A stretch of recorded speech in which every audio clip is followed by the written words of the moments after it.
شام کا وقت تھا۔ سورج کی آخری کرنیں ڈھلتے ڈھلتے دونوں بلند پہاڑوں کے درمیان ایک چھوٹی سی بستی میں ڈوبنے لگی تھیں۔ لیکن یہ کوئی عام شام نہیں تھی۔ یہاں ہر شام موت کا ایک نیا خوف لے کر آتی تھی۔ بوڑھے باپ اپنے بچوں کو گلے لگائے چپ چاپ بیٹھتے تھے، جیسے کل ان سے ملاقات نہیں ہوگی۔ عورتیں اپنی کتابوں میں دعا کے کلمات دہراتی تھیں، لیکن ان کی تھر تھراتی آوازوں میں یقین نہیں، بس التجا تھی۔ بچے بھی روتے نہیں تھے، بلکہ خاموشی سے اپنے ماؤں کے دامن میں منہ چھپا لیتے تھے۔ کیوں؟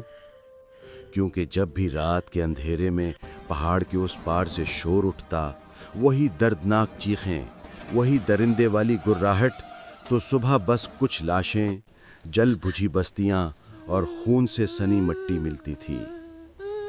انسان نہیں دوستوں، یہ وہ مخلوق تھی جسے قرآن نے یاجوج اور ماجوج کہا ہے۔ حضرت نوح علیہ السلام کے بیٹے یافس کی اولاد، مگر فطرت سے خطرناک جانور۔ ان کی تعداد کا اندازہ لگانا ناممکن تھا۔ کچھ علماء کہتے ہیں کہ ہر ایک انسان کے مقابلے میں یاجوج ماجوج کی 1000 سے زیادہ افراد ہیں۔ اور یہ صرف نمبرز کی بات نہیں تھی، ان کی زندگی کا مقصد ہی تباہی تھا۔ جہاں سے گزرتے وہاں نہ پیڑ بچتے، نہ جانور، نہ انسان۔ جب وہ زمین پر گرتے تو صرف لاش نہیں کھاتے تھے، بلکہ خون پیتے تھے جیسے پانی۔ ان کی عورتیں سال میں 1000 بچے جنم دیتی تھیں۔ ذرا تصور کرو، ایک ٹڈی دل تمہارے شہر پر حملہ کرے، ہوا، آسمان، زمین، ہر طرف صرف وہ ٹڈیاں نظر آئیں۔ بس اسی طرح یاجوج ماجوج کا حملہ ہوتا تھا۔ فرق صرف اتنا تھا کہ یہ ٹڈیاں انسان کھا جاتی تھیں۔ پھر ایک دن جب اس قوم نے سوچ لیا کہ شاید اب بس اللہ نے انہیں مٹا دینے کا فیصلہ کر لیا ہے، تو افق پر غبار اٹھتی دکھائی دی۔ لیکن یہ یاجوج ماجوج نہیں تھے، یہ تو ایک عظیم فوج تھی، جس کے آگے چل رہا تھا ایک ایسا بادشاہ جس کے بارے میں کہانیاں سنائی جاتی تھیں۔ کہتے تھے کہ وہ مشرق سے مغرب تک سفر کر چکا تھا، کہتے تھے کہ اسے خود اللہ نے طاقت دی تھی، کہتے تھے کہ اس کا نام تھا ذوالقرنین۔ جب وہ قریب آئے تو گاؤں کے بزرگ اپنی قوم کو ساتھ لے کر دوڑے۔ ان کی زبان الگ تھی، مگر آنکھوں کا ڈر اور امید سب سمجھ آتی ہے دوستوں۔ وہ استقبال کرنے کی بجائے گڑ گڑائے، اے بادشاہ، پہاڑ کے پیچھے وحشت ہے، وہ مخلوق ہمیں برباد کر رہی ہے، ہماری فریاد سنو۔ پھر انہوں نے اپنا سارا مال و دولت، سونا، چاندی، ہیرے، سب کچھ ذوالقرنین کے قدموں میں ڈال دیا اور کہا، یہ سب لے لو، ہم تمہیں خراج دیں گے، بس ہمارے اور ان درندوں کے بیچ کوئی دیوار کھڑی کر دو۔ ذوالقرنین نے اس چمکتی ہوئی دولت کی طرف دیکھا۔ ہیرے سورج کی روشنی میں چونک رہے تھے۔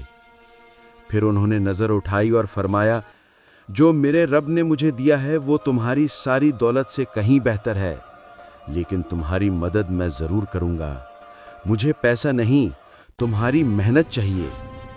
لوگ حیران تھے، ایک بادشاہ جو دولت لینے سے انکار کر رہا ہے۔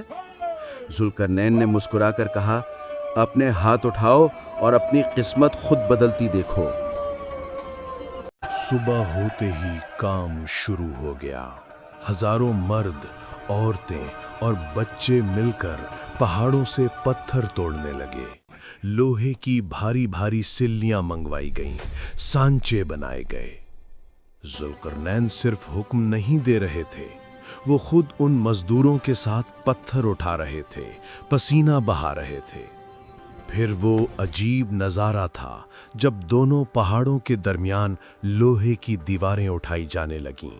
پر ذوالقرنین جانتے تھے یہ کافی نہیں ہے، یاجوج ماجوج لوہے کو بھی توڑ سکتے ہیں۔ انہوں نے حکم دیا، آگ لگاؤ۔ بھٹیاں جلائی گئیں، ہوا میں گرمی کا جہنم تھا۔ لوہا دھولا گیا اور جب سب پگھلنے کے قریب تھا تو ذوالقرنین نے اپنا آخری پتہ کھیلا۔ پگھلا ہوا تانبا اس پر ڈالو، ایک زوردار ہس کی آواز کے ساتھ زمین کانپ اٹھی۔ دھواں اتنا تھا کہ لوگوں نے اپنی آنکھیں بند کر لیں، اور جب وہ دھواں چھٹا تو سب کی سانس رک گئی۔ سامنے تھی ایک دیوار، شیشے کی طرح چمکتی، لوہے کی طرح مضبوط، اور اتنی اونچی کہ سورج کی پہلی کرن بھی اس کے اوپر پہلے پڑتی تھی۔ سد ذوالقرنین۔ اس دن صدیوں بعد ان لوگوں نے چین کی نیند سوئی۔ اصل خوف تو اب شروع ہوتا ہے۔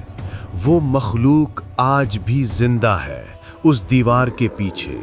حدیث کہتی ہے کہ وہ ہر روز صبح اٹھتے ہیں اور فوراً دیوار کھودنا شروع کر دیتے ہیں۔ ناخن ٹوٹ جاتے ہیں مگر وہ رکتے نہیں۔ ہتھیاروں سے مارتے ہیں، پتھر ادھیڑتے ہیں، خدائی کرتے کرتے وہ دیوار کو توڑنے کے بالکل قریب پہنچ جاتے ہیں، یہاں تک کہ انہیں باہر کی روشنی دکھائی دینے لگتی ہے۔ سورج ڈھلتے ہی ان کا سردار کہتا ہے، بس تھوڑی سی باقی رہ گئی، کل صبح توڑ دیں گے۔ اور پھر وہ یہ بھول جاتے ہیں کہ اللہ کی مشیت کے بغیر کچھ ممکن نہیں۔ وہ انشاءاللہ نہیں کہتے۔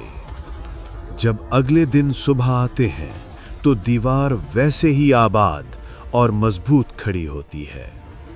غصہ، حیرت اور پھر وہی خدائی۔ یہ سلسلہ ہزاروں سال سے جاری ہے۔ قرآن میں اللہ نے فرمایا ہے کہ قیامت سے پہلے وہ دن آئے گا جب سد ذوالقرنین ٹوٹ جائے گی۔ اس شام تھک ہار کر جب وہ رکیں گے اور ان کا سردار کہے گا، کل توڑ دیں گے انشاءاللہ، بس اس ایک لفظ کی وجہ سے اگلے دن دیوار وہی ٹوٹی ہوئی ملے گی۔ پھر وہ اسے ایک جھٹکے میں زمین بوس کر دیں گے۔ اور پھر قرآن کہتا ہے وہ ہر اونچائی سے پھسل رہے ہوں گے۔ جب وہ دیوار ٹوٹے گی تو ایک ایسا نظارہ ہوگا جسے بیان کرنا مشکل ہے۔ لاکھوں کروڑوں یاجوج ماجوج پہاڑوں سے ایسے اتریں گے جیسے سیلاب۔ ان کا پہلا لشکر جب بحیرہ طبریہ پر پہنچے گا، جو دنیا کی سب سے قدیم جھیلوں میں سے ہے، تو وہ پورا پانی پی جائیں گے۔ جب ان کا آخری لشکر وہاں سے گزرے گا تو سوکھی زمین دیکھ کر کہیں گے، سننے میں آیا تھا کہ کبھی یہاں پانی تھا، شاید بس افسانہ ہے۔ پھر وہ زمین پر پھیلیں گے، جانور ختم، درخت ختم، فصلیں ختم، لوگ اپنے گھر بند کر لیں گے، قلعے میں چھپ جائیں گے، مگر کوئی فائدہ نہیں۔ اور جب زمین پر کوئی مارنے کے لیے نہیں بچے گا تو وہ آسمان کی طرف تیر چلائیں گے۔ اللہ ان کی آزمائش کے لیے ان تیروں کو خون لگا کر واپس بھیجے گا۔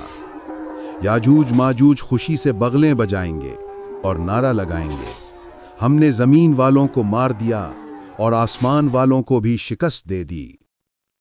اس وقت حضرت عیسیٰ علیہ السلام اپنے چند صادق ساتھیوں کے ساتھ کوہ طور پر محصور ہوں گے۔